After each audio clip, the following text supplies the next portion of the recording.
సంక్రాంతి పండుగ వచ్చిందంటే చాలు నగరాలన్నీ పల్లెబాట పడతాయి. అయితే హైవేలో మాత్రం విపరీతమైన రద్దీ, ట్రాఫిక్ జామ్లు, టోల్ ఫీజులు ప్రజలకు భారంగా మారుతూ ఉంటాయి. ప్రజల సౌలభ్యం, ప్రయాణ భద్రతను దృష్టిలో పెట్టుకుని కూటమి ప్రభుత్వం ఆలోచన విధానానికి అనుగుణంగా రాజ్యసభ సభ్యులు సానా సతీష్ బాబు కీలకమైన అడుగు వేశారు. హైదరాబాద్ విజయవాడ జాతీయ రహదారిపై ఉన్న టోల్ ప్లాజాల వద్ద పండుగ రద్దీ సమయంలో టోల్ ఫీజులు లేకుండా వాహనాలను అనుమతించాలని కేంద్ర మంత్రి నితిన్ గడ్కరీకి విజ్ఞప్తి చేశారు. ప్రధాన టోల్ గేట్ల వద్ద కిలోమీటర్ల మేర వాహనాలు నిలిచిపోవటం వల్ల ప్రయాణికులు తీవ్రమైన ఇబ్బందులను ఎదుర్కొంటున్నారని ఆయన ఆ లేఖలో తెలిపారు.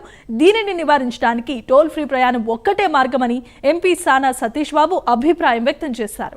సంక్రాంతి వారంలో తాత్కాలికంగా టోల్ రహిత ప్రయాణం ప్రజలపై భారం తగ్గించడమే కాదు, రహదారులపై ట్రాఫిక్ సజావుగా సాగేందుకు దోహదం చేస్తుందని ఆయన స్పష్టం చేశారు. దీని ద్వారా సంక్రాంతి ప్రయాణం సురక్షితంగా, సౌకర్యవంతంగా సాగి లక్షలాది మంది తెలుగు ప్రజలకు నిజమైన ఉపశమనం కలుగుతుందని ఆశాభావం వ్యక్తం చేశారు.